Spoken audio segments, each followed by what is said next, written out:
तर काय चाललंय बरं का. तर झालंय फ्रेश वगैरे, आंघोळ वगैरे मस्तपैकी. आता आमलेट बनवते 2 अंड्याचं आणि जेवण करते.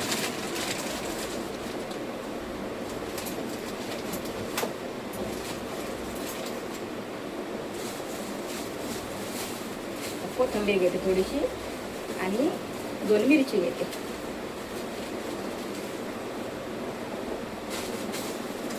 नळ बंद करून येते.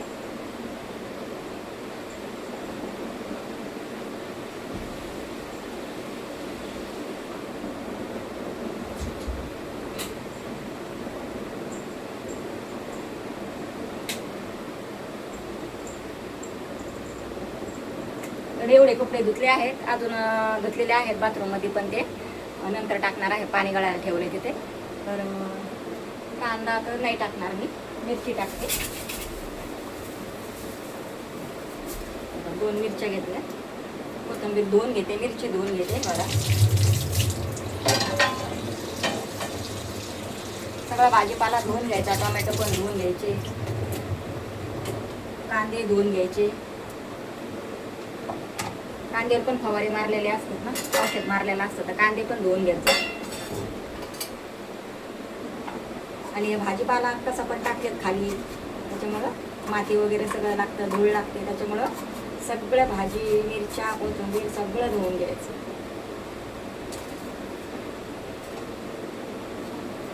मीठ टाकते थोडंसं.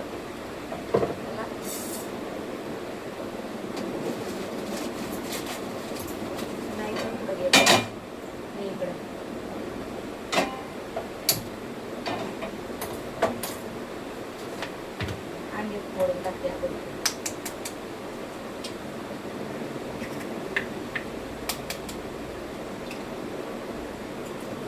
आता कोणी कोणी म्हणते जुने लोक हे फुटलेले अंडे असं घरात ठेवलं ना तर पाल येत नाही, आणि माझ्या घरात रोज पाल येते. तर मी आता हे फुटलेले 2 अंडे असे तुकडे आहेत ना, हे ठेवणार आहे खिडकीमध्ये. आता बघू येते का नाही येते. 4-5 दिवसापासून ना खिडकी उडी ठेवली ना तर पाल येतेच येते, आमकाच येते. तर आता जुने लोकांची म्हण होती की असं अंड जर आटकून ठेवलं ना तर पाल येत नाही घरामध्ये. तर बघू आता खरं होतं का खोटं होतं. आता मी पण आता हे फुटलेले अंडे ना मी पण हे खिडकीत ठेवणार आहे. बघू आता येते का. असं खिडकीत ठेवून देते, म्हणजे आपल्याला कळलं आता अंड्यामुळे पाल येते की नाही घरात, ते बघायचं आपल्याला.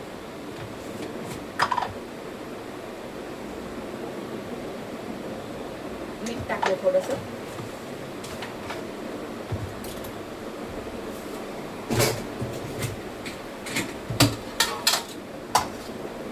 थोडी हळद टाकते नॉर्मल, आणि थोडं लाल तिखट टाकते.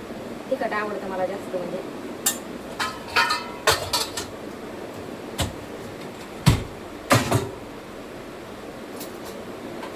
त्याला तेल टाकते थोडंसं.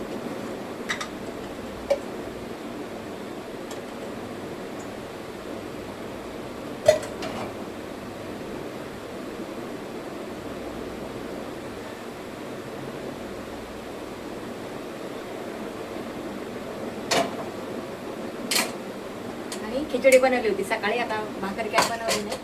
खिचडी सोबतच आपलं खाणार आणि आराम करते.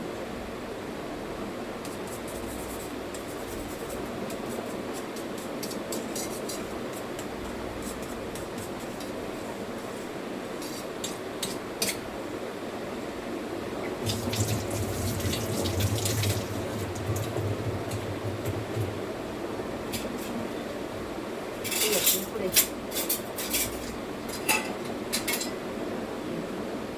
आता तवा तापलाय, टाकते आता.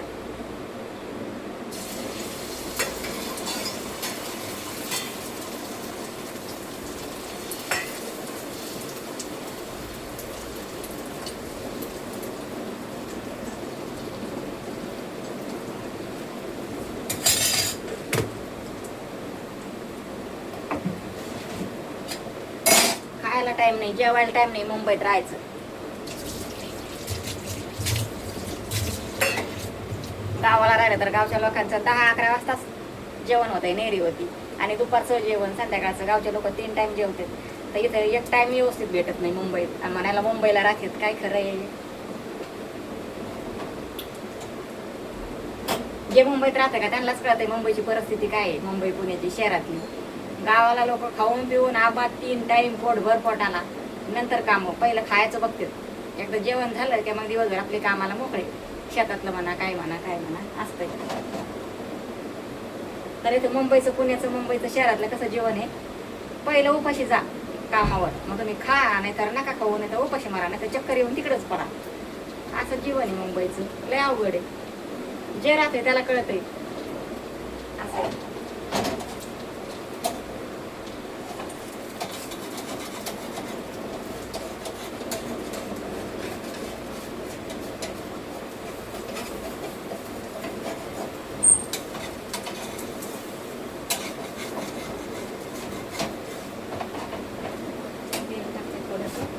आणि आताच्या पोरी काय म्हणतात, मला शेतकरी नवरा नको. अगं बाई, शेतकरीच करा, चांगला असतंय,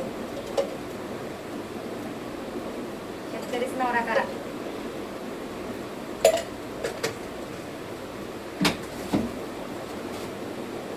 शेतकऱ्याच्या घरामध्ये सगळं राहतं, गाया म्हशी राहत्या, दूध राहतं घरचं, दही राहतं घरचं, तूप राहतं घरचं, ताक राहतं.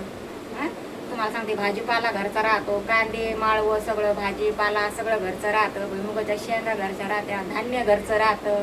तुम्हाला काय विकत आणायचंय, कुठं कामाला जायचंय का, कुठं कष्ट करून आणायचं का, स्वतःच्याच वावरात करायचंय, तुम्हाला नाही करायचं. म्हणजे तुमच्या घरची जर चांगली परिस्थिती असेल तर तुम्ही बाया लावून रोजानी पण करू शकतात. तर शेतकऱ्यासारखं जीवन म्हणजे चांगलं आहे, मला तर असं वाटतंय. शहरात काही नाही खरं.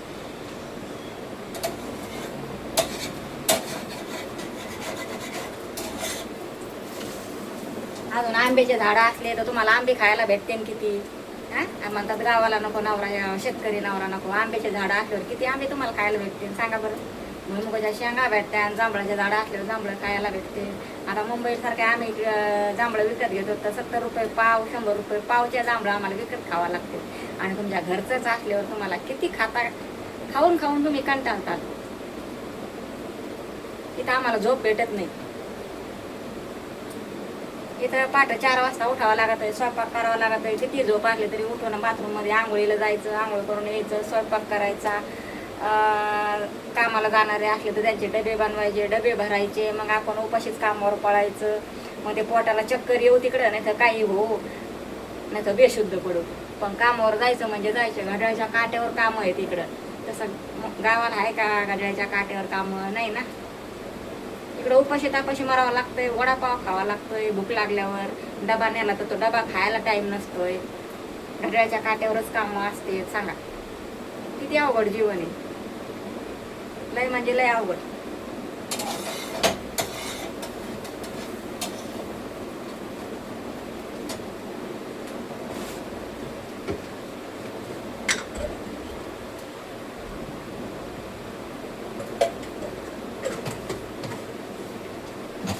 आणि शहरात इथं सगळं विकतच घ्यायचं. गहू विकत घ्या, बाजरी विकत घ्या, तांदूळ विकत घ्या, ज्वारी विकत घ्या, सगळं धान्य, सगळं किराणा सगळं विकत घ्यायचं. गावाला फक्त काय तेल विकत घ्यायचं, बाकी काय सगळं ज्यांच्या घरी आहे त्यांच्या घरी सगळं भाजीपाला धान्य धुन्य सगळं होतंय. कांदे लसूण सगळं घरचं असतंय. तर त्यांना काय कुठं कामाला जायचंय का, तर कडू लागतंय त्यांना.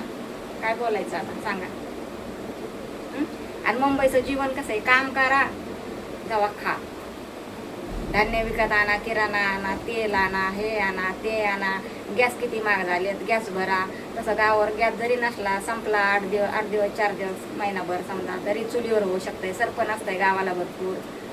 काही टेन्शन आहे का? काही टेन्शन. आम्हाला वाटतंय असं असायला पाहिजे होतं, पण आमच्या नशिबात नाही ना तसं. काय सांगा, आमच्या नशिबात हेच आहे, चालता चालता वडापाव खायचा आणि उपाशी मारायचं, एवढंच आहे आमच्या नशिबात.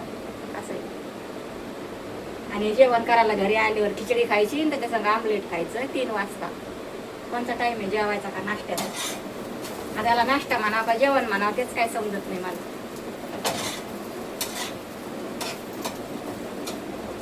असं आहे, फार भूक मरून गेल्यावर, भूकमोड झाल्यावर खायला भेटते. असं आहे. काय सांगायचंय मुंबईची परिस्थिती, लय अवघड आहे परिस्थिती.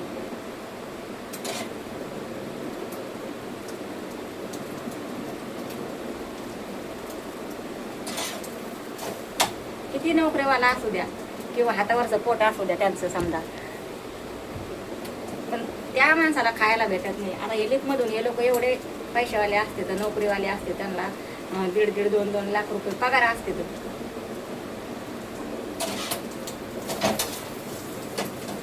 पण ह्या लोकांना काही वाऱ्या नाश्ता करायला टाइम भेटत नाही. ते चालता चालता लिफ्टमध्ये खाली उतरले ना तर सँडविच हातात घेऊन खात जाते रिक्षापर्यंत.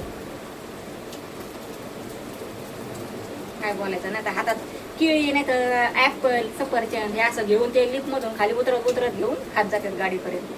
घरात बसून खायला वेळ नाहीये कोणालाच. ते गरीब असू नाही तर श्रीमंत असू, असं आहे. लय बेकार परिस्थिती.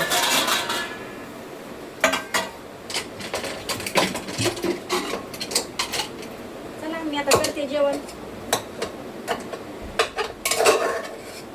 जेवणाचा टायमिंग आपला नाहीये. कधी 4 वाजते, कधी 2 वाजते, कधी 3 वाजते. टायमिंग नाही जेवणाचा.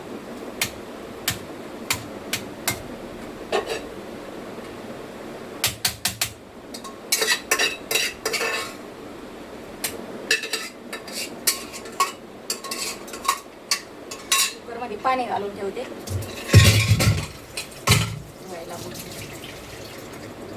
काय करायचं लय अवघड आहे.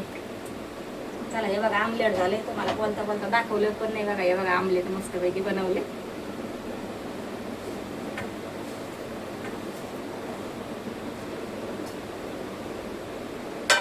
हे भांडे नंतर घासायचे.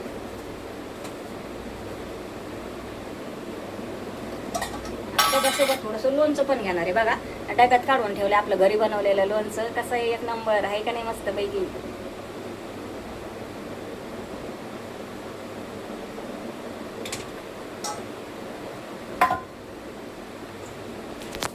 चला करू का जेवण मी आता.